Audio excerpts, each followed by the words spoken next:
Abraham's Children is a journey. It's a time machine to go back to the period of the biblical Israelites, the found of the three great religions. It's a journey through biblical history, Jewish identity, even modern issues about who we are, and it's all through the prism of DNA. We are in an age where the human genome has given us incredible access to understanding everything from human behavior, intelligence, but also provides a roadmap to the history of our ancestors. And in Western culture, we all have Israelite ancestry. And this book is a story of discovery, of people searching for their identities, using DNA as the method of doing that. And this really is something that resonates in Jews, in Christians.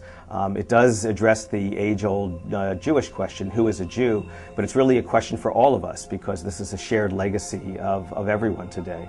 I had written a previous book, Taboo, Why Black Athletes Dominate Sports and Why We're Afraid to Talk About It, a controversial book, but it dealt with the issue of race, genes, but in that case it was applied to sports. I went into some of my early interviews wearing flak jackets, but I'll tell you, it opened up a very sophisticated dialogue on the issue of human differences. There's been some amazingly fascinating research tracing back the ancestry of what are called the Jewish Cohanim. People may not know this, many people, even some Jews, don't recognize this, but there's a priesthood in Judaism.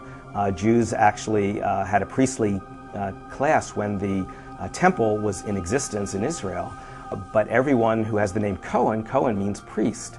They've actually done DNA research that finds out there is a genetic marker that is shared by almost all of these people with this last name, all of these people with an oral tradition of being a Cohanim that goes back to the time of Aaron. Aaron was the first priest in the Bible. And it doesn't necessarily mean that Aaron actually existed, but it does mean that the Jewish priesthood started around the time that Aaron would have lived. The lost tribes, we can, through DNA research, find out whether a African tribe, the Lemba of southern Africa, are Jewish by ancestry. We've actually done testing of a subset of the Lemba tribe, the Buba, who are the priests of the Lemba tribe, and they, in fact, carry at a rate higher than Jews in the United States and Israel the mutation for the Cohanim.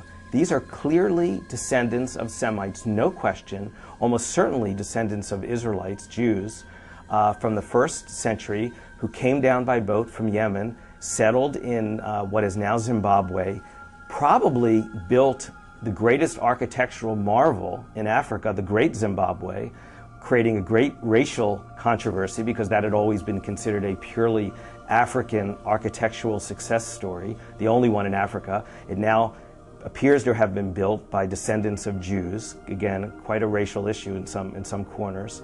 We all share a legacy that goes back to the time of Abraham.